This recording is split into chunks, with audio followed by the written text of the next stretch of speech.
Going, hey everyone. Just starting playthrough B. This is just gonna be a small, I guess, just like a little special because like this is the one thing which always gets done in every NieR playthrough after A. Yeah. So, yeah. All I gotta say is yeah. Yeah, it's gonna be kind of rough. That's why we're just doing this time. Just get it out of the way. It's informative, but it's really long. And a lot of rating. Uh-huh. Whenever I interacted with Kaine, I was reminded about something from Otherwise, the the past. cutscenes before and after this are Maybe the same. My mind has been confusing her with my sister this whole time. Because nothing matters. Anyway. The world is a fuck.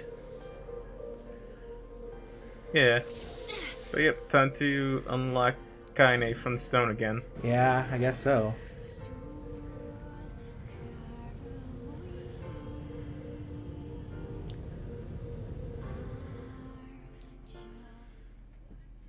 Kaine is unlocked.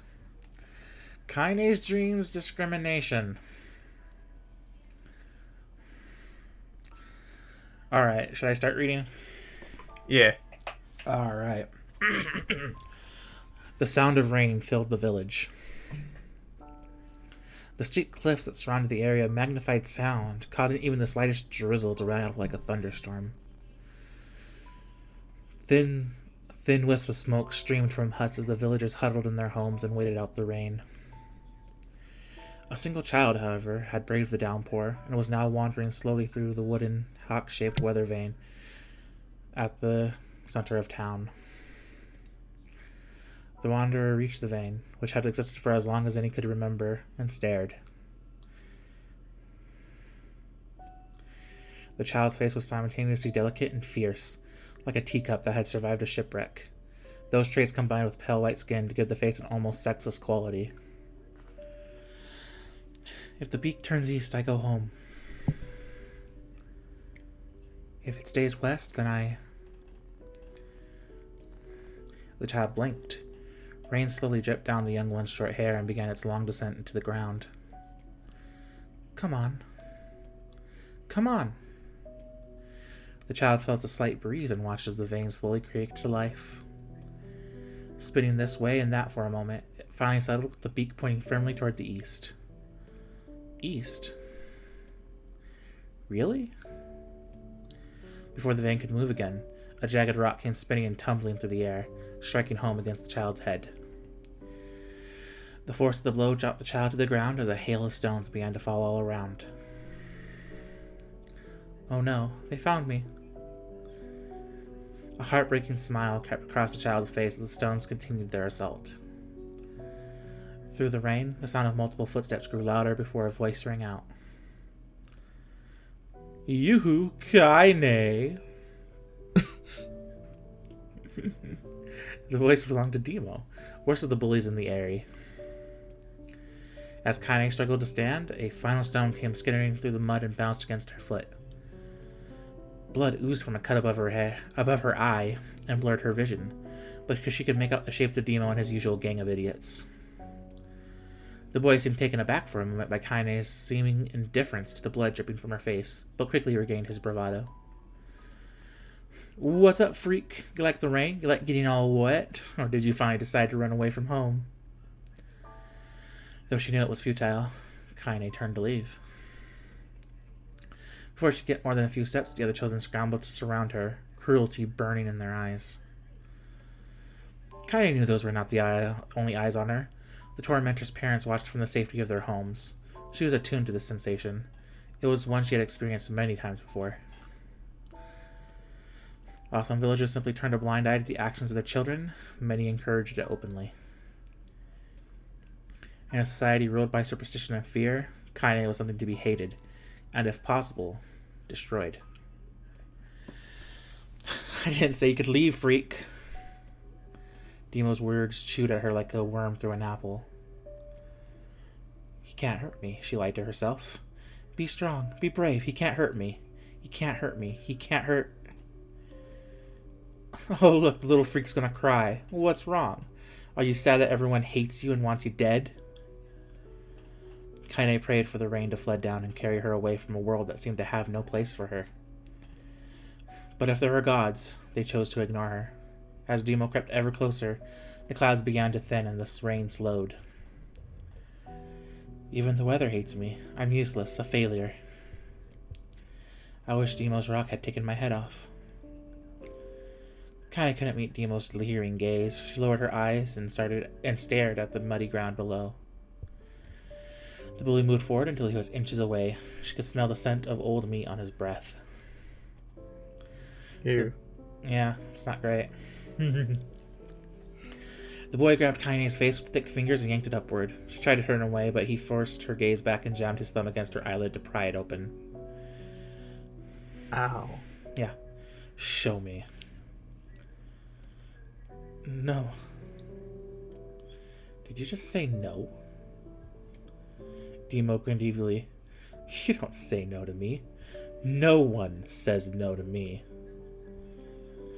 Not even taking his attention from Kaine, he called to his cohorts. Come on, guys, let's give the freak what she deserves. As soon as Demo finished, kicks and blows began to rain down upon Kaine. Demo paused, still grinning, as Kaine curled into a ball and tried to make the pain stop. I don't get it, you freak. What you acting like a girl for, huh? Everyone knows what you really are. Kaine ignored the question, choosing instead to stare at the weather vane. It continued to point east, as if supremely confident about the future it had chosen for her. Go home? Yeah, that's a funny joke for someone with dead parents and no home to go to. Freak, chanted the children. Freak, freak, freak. Kaine closed her eyes and listened to the rain, waiting for the pain to start again. As the clutching hands of the village children closed around her, she bent her mind to the sound of the rain, letting it become her world entire. The rain fell, but the pain never came. Only when the laughter of her tormentors turned to terrified cries did she dare open a single blood-caked eye. Kaine was shocked to see Demo sprawled on the ground, holding his head and screaming in pain. She could see blood welling from spaces between his fat, twisted fingers. Oh my god, he's crying. He's actually crying. Deprived of their leader, the other children glanced back and forth between themselves, as if waiting for someone to step forward and take charge. When no savior emerged, they began an uneasy shuffle away from Kaine. But the young girl was the least of their concerns. Instead, their actions was wrapped in the ancient woman standing a few feet away. After struggling for breath for a moment, she finally spoke in a voice thick with rage. Hurts like a bitch, don't it? Now I suggest you scatter before I throw another one. And if any of you little bastards ever touch my Kaine again, I'll do far worse than throw a rock. You can count on it. The old woman crouched down and gently touched the hand Demo was using to cover the wound. Before he could think to protest, she ground her palm into the wound and twisted back and forth. Ow! He screamed to think. Stop it! What are you doing? Quit whining. Ain't no one ever died from a scratch. You hit me with a rock, you stupid bitch. A big one. That thing could have killed me. The old woman shrugged. Death is the best cure for stupid. Demo's face twisted with rage at her words. Locking his eyes on Kaine, he took a step backward and spat on the ground. Get out. Leave this village. No one wants you here. Either of you. Seeing the old woman grab another stone, Demo and his companions turned tail and ran. As they fled, the old woman grabbed her side and barked out a single laugh. Look at the fat boy go. Guess he's healthy enough to run from a fight.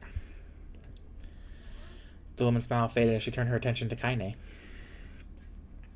Kneeling down, she removed her shawl and placed it around the young girl's shoulders, then produced a cloth from the folds of her dress and began blotting at the blood on her forehead. Oh, Kaine, she said, why don't you fight back? You're stronger than that lot. The words of her grandmother stung Kaine, and she turned away. Don't be nice to me, she said. I don't deserve it. Nothing matters anymore. Her toes held in check for so long finally began to fall on the muddy ground below. Everyone hates me. They think I cause bad things to happen. They think I'm a freak. I wish I was dead. As Kaine's tears turned to sobs, she felt her grandmother's hands on her shoulders. Despite her advanced age and diminutive size, she was a woman of surprising strength, and Kaine found herself unable to turn away. Don't talk like that, girl. It's a river wide and deep that flows between the realms of this world and the next, and it grants no mercy to any that attempt the crossing. You got a duty to fight until your last breath. Understand? The old woman tightened her grip and tried to still the tremor in her voice. You know the pain of losing someone close to you, Kaine. You know, because you survived it. As the words hit home, Kaine was struck by the force of her love for the old woman. As a young child, she didn't even know of her grandmother. But when her parents died, the woman quickly accepted her as her own. Grandma, as Kaine called her, was cunning, vulgar, and quick to violence, and their first few years together had not been easy. But with each year that passed, Kaine and her grandmother had gone closer. However, it was only now, sitting in the mud with tears and blood kicking her face, that Kaine truly understood the depths of her affection. Here was a woman who had seen hard times, who had seen death, who had fought through all these things and somehow emerged on the other side. If anyone could understand Kaine's pain and loneliness, it was her. Do I make you sick, Grandma?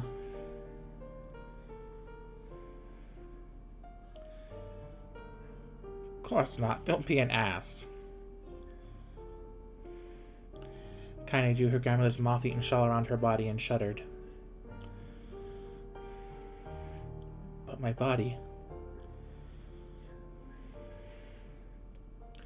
it's not normal. If I was normal, then Mom and Dad wouldn't... Hush, interrupted Grandma. I'll not hear another word of this nonsense. You're my granddaughter and I love you. And if folks have a problem with that, well, they can just go to hell. With that, the old woman reached out and placed a wreath of dried flowers in Kaine's hair. The skill it took to bend the flowers without breaking the stems or losing a single petal was remarkable, and the beauty of it made Kaine want to cry all over again. Oh my gosh, these are lunar tears.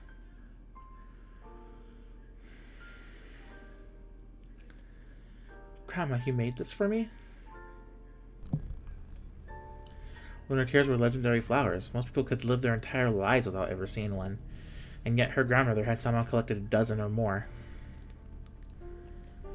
Kaine reached up and touched the wreath as if she couldn't believe it was real. Where did you find these? Just stumbling on them while I was out doing the shopping. The old woman turned away as she spoke, leading Kaine to suspect that the search had been more difficult than she was letting on. The pains she took to construct the ornament, let alone track down the flowers using its construction, made Kaine's heart hurt. She reached up and gently adjusted the wreath, admiring the way it felt between her fingers. Didn't quite turn out right, said her grandmother as she squinted at it. These old hands have trouble with delicate work, but it sure looks good on a pretty girl like you. Kaine blushed and turned away. You think I'm pretty? Of course you are. What a fool thing to say. Thank you, Grandma. Her grandmother smiled. We're going to be fine, you and me, she said. As long as we got each other, we'll be just fine.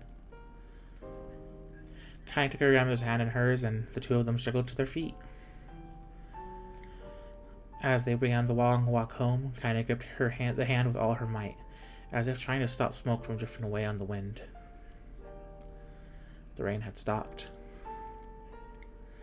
Kaine stood beneath the weather vane, watching it spin in lazy circles, no longer caring about the direction it faced when it stopped. I don't need to escape. I have a home now. Grandma loves me, and that's enough. Even if it's us against the world. Kaine let her gaze drift up past the van and into the cloudy sky. The last faint hints of a rainbow were slowly fading.